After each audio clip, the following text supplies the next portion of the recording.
Capability for work questionnaire. What the dated 18/12/19. Brian. Hello from the 19th of December. About your video you premiered yesterday. I've just worked it out now before I turned the video camera on. Where would I have been yesterday when the video premiered? And I went to bed for a few hours in the afternoon yesterday. I assume it premiered, based on my calculations, it must have premiered about 1 PM, 2 PM yesterday. It now being nearly 10:30 on the morning of the 19th, the following morning, the following day, 10:30 the following day, in the morning the following day. I've just worked back on my fingers there. You must have premiered it at 1 PM, something like that, yesterday. On the day you premiered it, it must have premiered on 1 PM-ish, something like that. 1 o'clock, 2 PM. I got out of bed yesterday at 4 PM. And I had about 3 hours kip. So I must have went to bed just as you premiered that video. I've just watched it now. Interesting, as I just flick through a handful of channels which I watch, I just flick through. When I turn the internet on, I just tend to flick through a lot of saved channels. I keep in my bookmarks bar, I just flick through them. I don't sub to many people at all. And I've just noticed now on your channel that video. Interesting video, Brian. Great watch. As usual, great watch. Now, I can tell by looking at it you don't go to bed, and that you don't eat your greens, and you don't drink enough water, and you don't get enough exercise, and you don't talk to many people, and if you don't talk to have much contact with your family and loved ones, and I can tell that you don't get many Christmas cards, and you wish more people remembered you on your birthday and things like that. Just by looking at it and listening to you. Reason why you get that questionnaire, we all have to fill that questionnaire out, otherwise they'd run out of money, the government, wouldn't they? They'd run out of money. We'd have all kinds of people throwing themselves in the English Channel trying to get to our shores.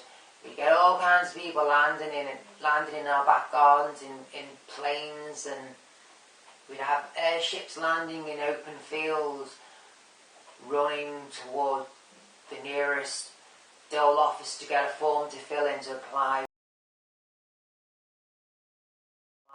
Otherwise, wouldn't we, if we didn't have those, if we all weren't treated equally as claimants, and if we didn't have those nightmare forms to fill in, totally agree, forms to fill in, then the government would run out of money. There wouldn't be enough money going into the kitty to pay for it all, would there, otherwise, would there?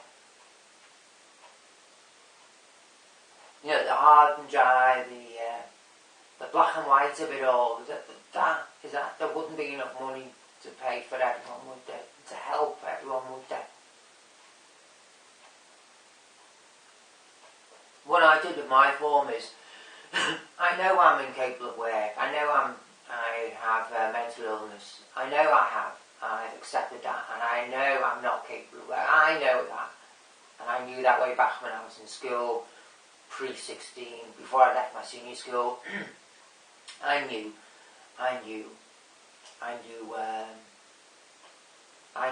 12, 13, that I knew then that I had sensitivity issues. I was oversensitive. I mean, they didn't call it mental illness back then. We all just had to dig deep and get on with it. You know, back in the day, back in our day, Brian, there were no labels, were there? We all just had to dig deep and get on with it, as you say. We just all had to knuckle down and get on with it, didn't we? I just got on my table here and just got a pad next to me, and just on a day when I felt sort of like semi-coherent, I had to feel naturally ready for it. I didn't force myself to do it. I just, like you, I had it out on the table.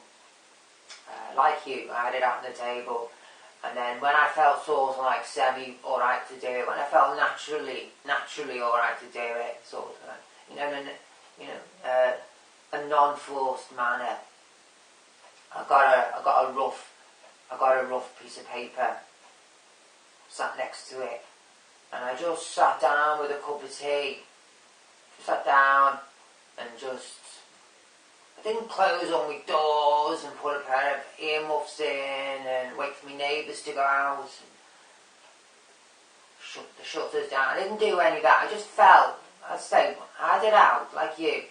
When I felt semi-natural, just when I felt ready to do it, I just sat down and just started at the beginning.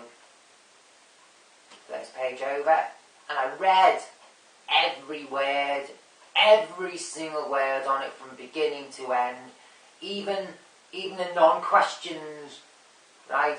Even the stuff which doesn't even ask a question, right? That's what I did, because I wanted to make sure that I was going to fill it in right, correctly, so when I turned up in court, they aren't going to say, remember this, remember that,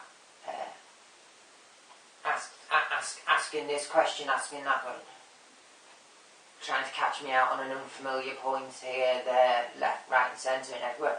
I wanted to make sure that I filled out the form properly. So, as I say, read every single word from beginning, turned each page, and when a question came up, I filled it out. And where I wasn't sure, I wrote on my jotter next to it. I wrote down in the left side page and the question, and then if there was a sub-letter, I wrote that sub-letter next to the corresponding question, and then I wrote what I had to write in small print. Never couldn't quite fill a question in right correctly for the first time when I first did it. So I knew then I could go back and fill it incorrectly, Which is what I did when I came to the end initially, when I got my jotter. Put that aside and I put jotter in front of me then, and I looked at then what I needed to do then to go back to complete it properly then. So then worked on my jotter then, and I went out and I did this and did that.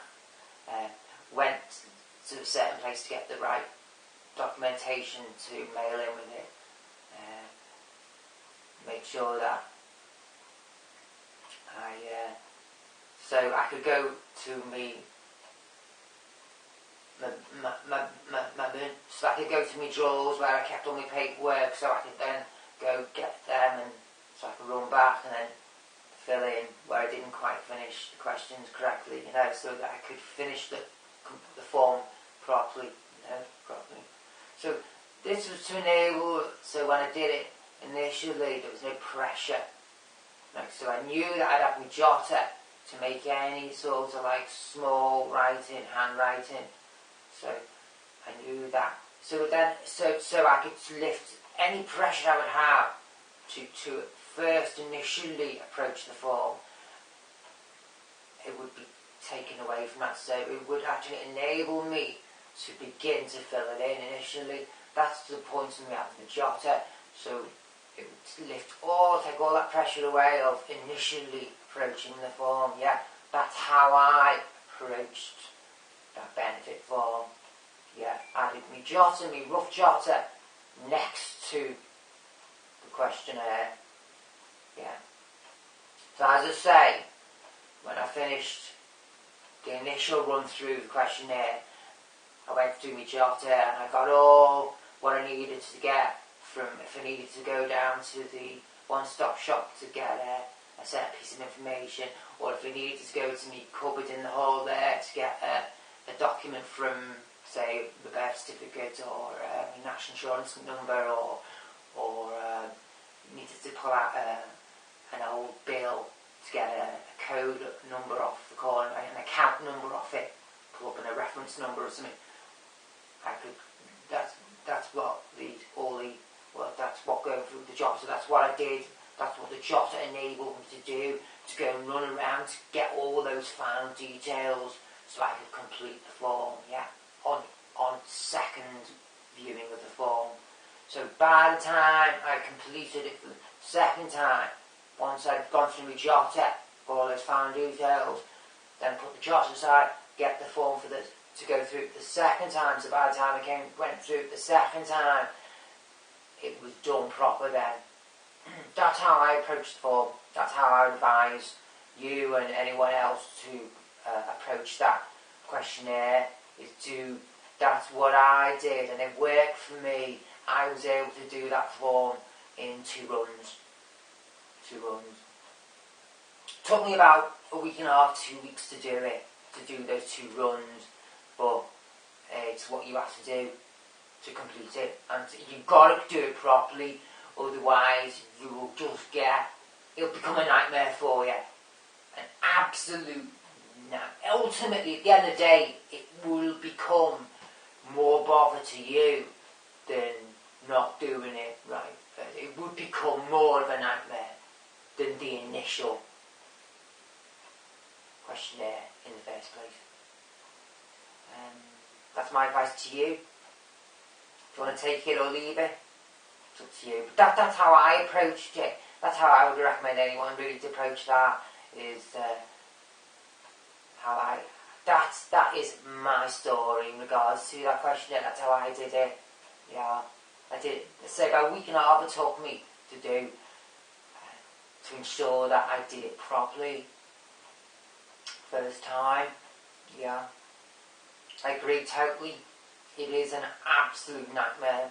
It is an absolute nightmare. And before you mail it as well, I would recommend you photocopy every page, even if there's nothing written on one of the pages, even if it's just a signature on one page or something, even the very back page where there's never writing, it's just where it's just got your rights and things, and where it's just simply got addresses on and phone numbers.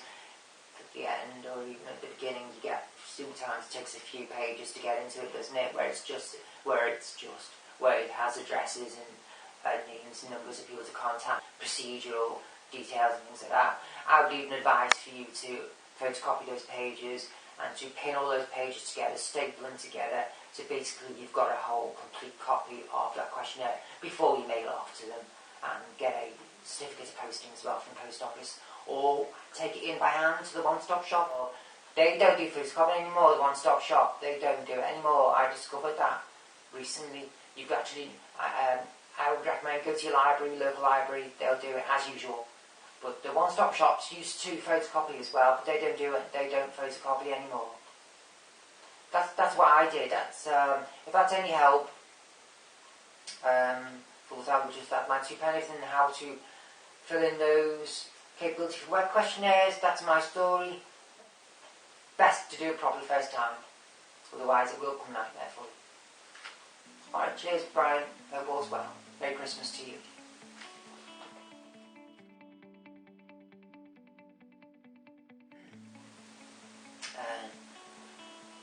Yeah.